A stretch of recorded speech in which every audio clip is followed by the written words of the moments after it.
Opinions Playhouse is on the air. Turn the volume up. We've got lots to share. Listen in your car or your underwear. Frank Opinions on the air. So join. Hi there. Welcome to the Frank Opinion Joke Podcast. I'm Frank Opinion, your host. It's very simple. 5 days a week, Monday through Friday, I will tell you a great joke. Do with it what you will. Laugh at it, forget about it, tuck it away in your head, pull it out when you need to tell somebody a joke, whatever. Now, as of this joke, this will be the 7th joke posted.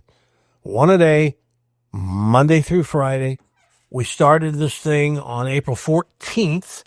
So this joke would be the 7th in a series of jokes. And if we get enough listeners, we'll keep doing it. If we don't, we'll flush it.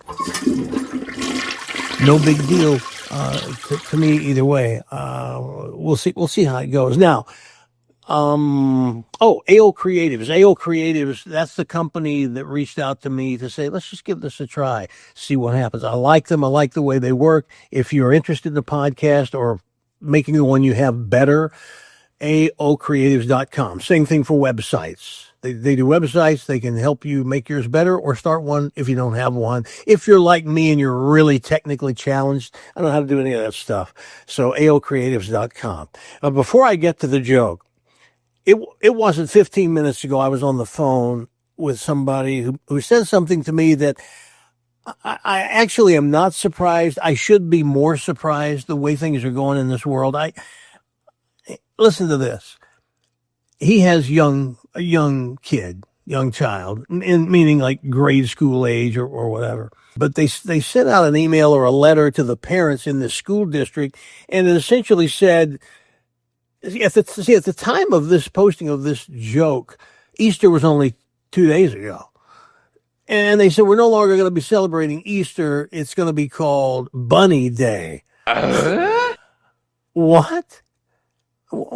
What's happening here? What has gone wrong? I mean, a lot has gone wrong, but how? How did we get to this point where we can't say Easter? We can't celebrate Easter? Christmas is coming, trust me. I'm surprised it hasn't already happened where, Christmas has Christ in it, and we can't have that. We got to call it Santa Claus Day or whatever. But this is not a joke. It's an actual piece of correspondence telling the parents, no more Easter, it's Bunny Day. Well, what about all the people who don't think that's fair to bunnies? And one other thing, does anybody else, I never understood why it was a bunny. Bunnies don't lay eggs. I don't really know that I get the whole bunny rabbit thing, but just so you know, Bunny Day. And then they also, the same school district, let the parents know, no more Valentine's Day. It will be Friendship Day. No. Wrong. It's not about friendship. It's about boyfriends and girlfriends, sweethearts, romance, not Friendship Day. Now, I guess that's supposed to be nobody feels excluded or left out. I got news for you. I felt excluded and left out almost the entire time I went to school, from grade school through high school. I was never the most popular kid. I was never the most anything except sort of bored kid because I didn't have anything in my life that was going on. I wasn't on the basketball team or the baseball team or the football team. I wasn't on the yearbook staff, on and on and on. Did it ruin my life? No. It actually made me, I think, a stronger person, because when you are rejected, you find a way. You find another direction to take. For example, when I was, and I'm not making this up or exaggerating in any way, when I was in school and you had recess outside and they would, let's say, play baseball, they called it choose up sides. There would be two captain for each team, and Captain A would choose a player he wanted on his team. He gets first shot, first choice. I'll take Jimmy because he's fast. And then team B would say, I'll take Greg because Greg can hit. He's a power hitter. And then back and forth till you get down to one person left that nobody chose. That was always me. Always. And it made me feel embarrassed. And yes, okay. But it also made me realize at a point, I got to find something else to do that I can do now that I know I'm not apparently good at this other stuff and nobody wants me on their team. It makes you tougher, I think. But, can't do that anymore either. This business about every kid gets a trophy. I haven't got one trophy my entire life. I don't have a trophy anywhere from anywhere in my life. And it doesn't upset me in the least. Not at all. So, if you have young kids or grandkids, please be sure to tell them. It won't register. They won't get what you're talking about, but at least tell them. It's not the end of the world. Just because you weren't chosen to be on this team or you didn't get this award, it's just not. You use that to make you a better, stronger person. So shame on the school district for making it Bunny Day instead of Easter, for making it Friendship Day instead of Valentine's Day. Hey, when you were in school, did they do that thing where you drew names and then whoever's name you drew, you had to give that person a Valentine, or maybe there were Valentines in the box and you put, I don't remember exactly how it worked, but again, I was always the loser. I never ended up with the cutest girl in class. They wouldn't have anything to do with me because I wasn't an athlete. I wasn't the straight A. I wasn't any of that. And things worked out okay for me. They worked out better than okay. They worked out better than they did for most of those kids who were captain of a team, who were the winners of trophies, who got all the attention, teachers' pets, all of that stuff. I think it's safe to say that I ended up doing better than the great majority of those kids. So just tell your kids, patience, be patient. In time, whatever it is that you do will come to the surface and you will be better at that than anybody else you know. And you won't even take a minute to think about or worry about the stuff that you didn't get because you weren't athletic, because you weren't this, or because you weren't that. So that's it. When I heard that today, it made me mad. Bunny Day and Friendship Day. We got to knock this stuff off. And parents, you and grandparents too, you got to make sure the district understands you're not putting up with that stuff. It's not okay with you. It's not.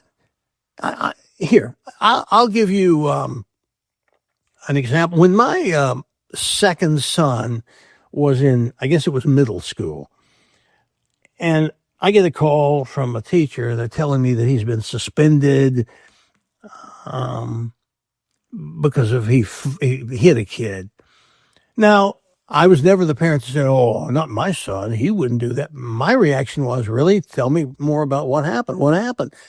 So they told me, and they said he was on the playground and some kid jumped him and knocked him to the ground, started, punching him, and my son punched back and so hard. I think the kid ended up going to the hospital. I mean, he hit him hard, hurt him bad. So I go to school and they tell me this. I said, so what's the problem? Why are we here? And why are you even talking about suspending my son? Well, we have a zero tolerance policy. I said, and what does that mean? They said, under no circumstances a kid to hit another kid, zero tolerance. I said, well, let me tell you my policy. Here's my zero tolerance policy. I have zero tolerance for this crap. And you're not going to suspend my son because what you're doing is you're contradicting the very thing that I taught him. I taught him and his brother and his sister, if somebody beats you and strikes first, take them out, hurt them bad. They won't do it again. And I said, so that's what he did. And even the playground teacher said, yeah, the other kid jumped and hit him first. I said, let me ask you a question. What are the kids supposed to do? Was my son supposed to just lie there and just take it until he was unconscious or dead or brain damaged? That's what you're saying. Don't hit back. No. If you suspend him, then I'm going to suspend you. You won't teach again. And I looked at the principal. I said, and you won't be able to get a job as principal. I'll spend every dollar I have fighting this and making sure the world, at least our part of the world, understands that you're a lunatic and that you want kids to be able to get beaten up and not fight back. No, not going to happen. You're not suspending anybody. And I left. He was never suspended. That was it. Folks, you got to stand up. And when your kids are wrong, make sure they know they were wrong. Whatever punishment you think is appropriate. But when they're right and they're doing what you taught them to do, back them up. Just back them up. Okay, today's joke. For anybody who doesn't know what cafeterias are all but gone. There are a few around, but you get a tray and you go through the line and you tell the person behind the serving line, I'll take some corn, give me some of the meatloaf, and and at the end you pay based on whatever you had on your tray. That was a cafeteria. So there are two guys in line at a cafeteria, and the one guy goes to pay, and the guy behind him notices his wallet. It's the most beautiful wallet he's ever seen in his life.